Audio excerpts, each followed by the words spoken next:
Hi, I'm State Senator Tracy McCreery. Thank you for tuning in to my weekly update. On Friday, May 9th, the Missouri legislature passed the state budget off to the governor. The nearly $50 billion state budget is ready to go, and we did meet our deadline. I was disappointed to see at the final hour that funding for private school vouchers was included, but I am glad to see that the budget includes fully funding the foundation formula, which is how our state supports our neighborhood public schools. I'm also thankful to my Senate colleagues who served on the Appropriations Committee this year, and also the staff of Senate Appropriations that worked so hard to get this $50 billion budget ready to send to the governor. So thank you to everybody who worked so hard on that. This week, I was able to get several bills passed, and I'm hopeful that Governor Kehoe will sign these bills into law. The circuit breaker property tax credit was passed this week. This tax credit that benefits Missouri seniors and those who are disabled has not been adjusted since 2008. So this newly updated version of the circuit breaker will make sure that the tax credit remains up to pace with inflation. Another thing that passed this week was I had a bill that would give some clarification for sexual assault survivors.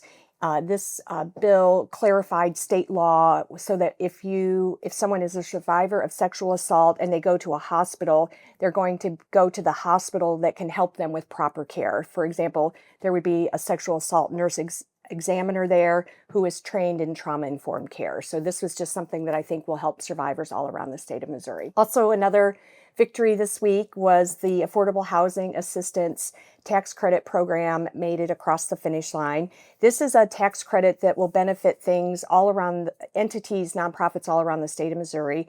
In the St. Louis region, this tax credit will help benefit groups like Habitat for Humanity, Angels Arms, and St. Patrick's Center.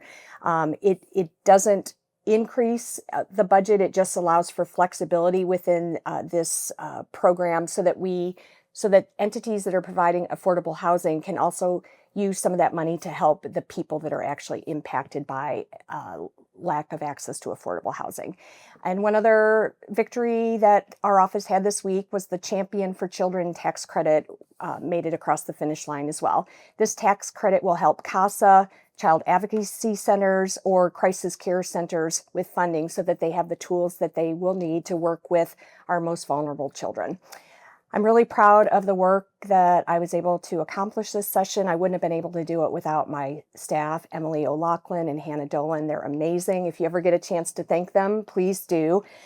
This next week, as we head towards Friday, May 16th at 6 p.m., there's still a lot of issues hanging out there. The Senate Democrats are going to do everything we can to stand up for the will of the people as it relates to Proposition A, which, as you know, would provide for a gradual increase in the state's minimum wage and allow for workers to earn some paid sick time. We're going to stand up for the will of people on that. And then also Amendment 3, the Senate Democrats are willing to do whatever we need to do to stand up for the will of the people as it relates to reproductive rights and reproductive health care.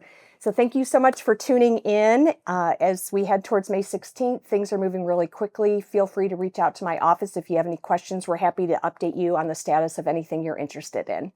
Thanks so much.